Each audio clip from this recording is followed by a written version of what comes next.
Hello, welcome to Lemon Studios, where we talk anything and everything entertainment. I'm, of course, Lemon himself, Zeke Lamone, and this is my review for the Season 4 finale of The Boys. But before we get into that, let's get the house clean out of the way, shall we? I'm Jaleel. Like, comment below, let me know your thoughts on The Boys season finale and this season overall. And, of course, hit that subscribe button as it helps me grow into my YouTube career. I would greatly appreciate it. Now, all that out of the way, let's get into the review. Man, this season has been one hell of a ride. I really do feel like I've been saying it at the beginning of every video about this season that ever since episode 4 and on, it really felt like they were just trying to top each other one by one. Where it did feel like, nope, this is the best episode of the season. No, this is the best episode of the season. No, this is the best episode of the season. I would say that streak ends on the finale. I don't think this was my favorite episode of the season. Hell, it might be in the bottom tier of it. Now, that doesn't mean I didn't like it. I thought there was a lot of stuff to enjoy in this season. There were just some bits in this season where I was just, it's a little head scratchy for me. Mostly minor nitpicking. But out of all the episodes, I mean, there was 7, there was 4, for Christ's sakes. There was 6 was also amazing. And then, again, 4, 5, 6, and 7 were just spectacular television in my eyes. And then it all cultivated here. But what this finale did, and this season overall did, was that this truly did feel like a great setup season for a final one. Where when it ended, I was like, okay, I'm ready to go on one last ride with these characters and be ready to be done and say goodbye. Once the credits were starting to roll, like, I did get chills because, like, the setup was done so well. This really was like the Infinity War to the end game for the boys. We'll kick off with Butcher and what he's been doing. So he was more of a side character this season. And I do believe that's all by design, because I do think he'll be back really being the main bill for season 5 now that he is back at full form. We all know what he's been dealing with. He's been dealing with this virus that is slowly killing him. And it does seem like whenever the virus is ready for him to go, that's when he will go. And that's the only reason why he's able to walk and do all these different things, because the virus is letting him to do so. Because he's bedridden, he's almost done, and he's just like, look, we just need to cause genocide, it's all going to work out. And he's like, nope, that's not it, because Butcher has fully arced, and it's all because of Ryan, right? Ryan's the reason why he's starting these changes. Well, I got a soup son, I need to figure some stuff out. No, they all don't need to die, but Homelander, yeah, he needs to die. So the fact that it was Ryan that made him revert back to his old ways, absolutely smart. Love that. It was beautifully done. It's just the Secret Service girl or CIA agent, I don't remember her name. I know she's been around since, I want to say, maybe the beginning. I don't know. I don't fully remember her. How she handled the whole Ryan thing, where she starts spilling everything to him because, we're on the race against the clock. The assassination attempt failed. We need to speedline this, and telling how Homelander, what he did to his mom and everything else, the Flight 57, blah, blah, blah, blah, blah, scaring the kid, the daylights out of him. And then when he's like, I need a minute, and wants to walk out for a little bit, she wouldn't let him, was trying to guard him like the Velociraptor, and like pleading with him. I was like, just let the kid walk away for a little bit. He'll come back. He was willing to come here to see Butcher. Just let him be. He'll be okay. He'll be okay. Now, to try to reason with her, he may have just gone and go to Homelander, and then that's it. Ball game's done. But the whole situation with her in particular was really like annoying to me, and I was just like, Ryan, just kill her. And then he did. I was like, okay, there you go. And then, of course, that's when Butcher made the switch of like, okay, let's go get this virus and let's kill all the soups. And then he heads over, and then there's Newman. And her whole thing was that she's not going to reveal her powers. We had a whole plan, blah, blah, blah, blah, blah. In the span of like 5 seconds of an interview, Homelander outs her, shows that, you see, she's a soup, and then walks out. At that point, I knew, okay, she's the one who's going to die. I know we all had Deadpool, and everyone thought Butcher was going to be was the favorite to bite it. I was pretty sure that he was going to make it to season 5 along with Homelander, because that's what this storyline of The Boys is really about, is Homelander and Butcher. So they both have to make it to season 5. In fact, I figured everyone that was from season 1 was going to make it to season 5. And for the most part, they did. Some people from season 1 aren't with us anymore, but they weren't real main players. But I knew like the main core, like A-Train, Deep, Homelander, they at least had to make it on the bad guy side. And Ashley, of course. Where the hell does she go, by the way? She took V and then boom, she was gone. Like, that was it. Just a big setup for season 5. Like I said, Infinity War, right? I knew on the Vought side, those guys had to make it because we've come to get to know them pretty well. And then, of course, all the main characters, the boys, Annie, Kimiko, I knew they were going to make it to season 5. Everyone else I knew was possible collateral damage. And then as soon as her powers were revealed, I was like, okay, it's Newman.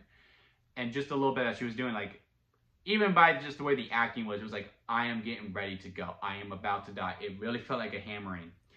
I just didn't know how she would go, and I did not think it would be Butcher who would just go up, virus comes out, slice her in half, and it turned out to be the last hope that the boys had to actually win and beat Homelander. It really was like the snap, if you will. Like, it was just, we lost. That was it. That's all we needed. And I don't know why they let him live.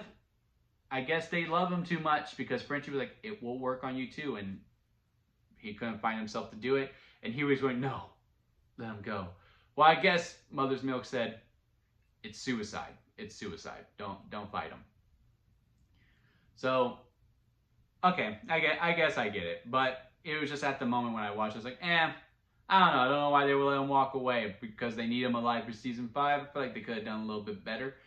But to the boys, the storyline, the main storyline, if you will. The only thing I didn't really like about it was the handling with Annie and Huey. Now, granted, Annie was locked up, and this whole thing with her not having her powers, not being able to glow at all, and the fact that she gets them back when it's just too late, like, oh, that irked me. I wanted her powers to come back in a big moment where that's where she breaks out, and then that's how she kills the shapeshifter. Because they really built up this shapeshifter to be a really hard person to beat. And it was just a simple snap of the neck. That's all it was. Now, I'm glad. I much rather prefer that than, you do the whole, no, Huey, it's me. No, Huey, it's me. And, you have two Annies going on, and you're like, oh, which one do I shoot? I much rather prefer the easy route than doing that cliche type thing with a shape-shifting character.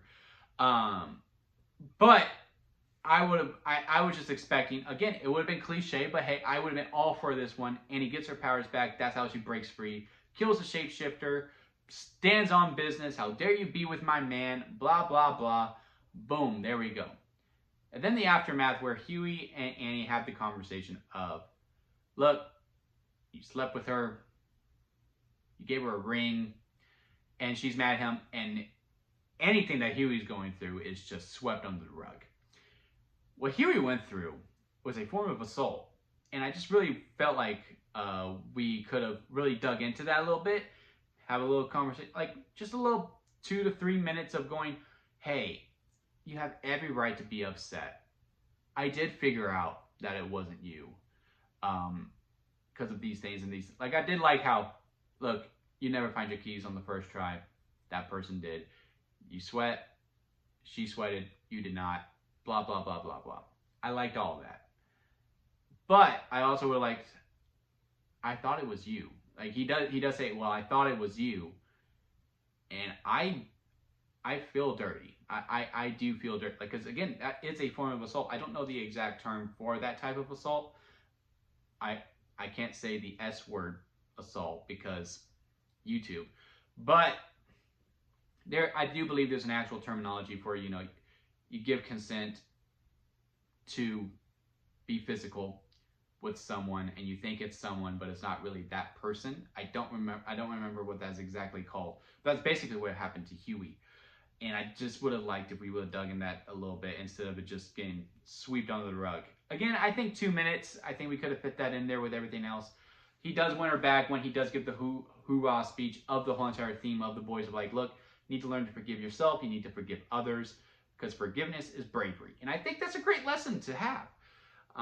I agree with that 100%. Forgiveness is bravery. It's a lot of uncharted territory when they were going to side with Newman and Newman was going to, you know, tell all and then leave and then that'll be it. But, you know, now they're all lost and they all break free. Annie and Hughie were going somewhere. Frenchie and Kimiko, oh, I'm glad they finally got together too. And that it was Hughie that was like, look, learn to forgive yourselves. And they do. And that was able for them to finally share their love for each other. And man, it was heartbreaking when Gen V people show up. Girl reads her mind to say, hey, walk away. Kimiko finally speaks again. And it's just the word no because she doesn't want Frenchie to go away. Man, that was really heartbreaking stuff. Butcher's driving off into the sunset. Mother's Milk gets hit by the guy with the giant wand, we will say, for a lack of a better word. And now they're all caught. I assume they all get placed with the people in Gen V. And that's where Endgame is. And that is our group. Maybe they break out in Gen V Season 2. I don't know. But it was a great, great finale that I was really, really satisfied on. The only other thing that I didn't like, and I'm glad she's going to be back for Season 5. I think she was one of the most interesting characters in the whole entire season, was Sage. And how she comes in, she has the balloon, you won. And she goes, look, this was all part of the plan. Of course, I had to throw a couple curveballs and I had to keep some things from you because you're you, and I knew you were going to do you. And I, again, proved she is the smartest person alive and was always 5 steps ahead, and everything was done for a particular reason. And how she's going, look, I kept the deal. You didn't, but I did. And I also just wanted to see if I could do it. So for next time, we can do business again. Because now it's time for phase 2. And the only thing I didn't like about it is like, did she put the virus in Butcher? Like, did she know that he was going to snap and kill Newman? Because how else was Newman supposed to die? Like, how did she know Newman was going to die? That's literally the only thing that irks me about it. Because I do like how, like, yes, she knew she was going to get fired. She knew this was going to happen. This was going to happen. And that it was all part of the plan. And here you go, Homelander. You won. Here's the president. You got it. I just don't know how she knew Newman was going to die.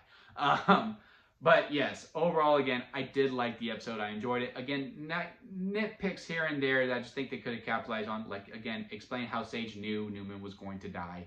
To a conversation between Hughie and Annie about what Hughie went through. Because, look, as much as Annie has a right to be mad, I think Hughie has some gripe to be like, not mad at Annie, but to be like, look, I'm messed up. And what I just went through, because again, I thought it was you, and now it's not. I feel a little bit dirty. I would have liked a little bit of that. Whole CIA girl getting the ray of Ryan, velociraptoring him. Was not a huge fan of that. But everything else I did enjoy quite a bit. I am glad Soldier Boy is going to be back in Season 5. It does look like we're bringing the whole band back together. I would have liked to see Maeve. I have heard that she did not like her experience on the show, so therefore that's how she was able to get out. Okay. If that is true, I hope she is doing well, but I would like to see her back as well, because I do believe she made it out at the end of Season 3.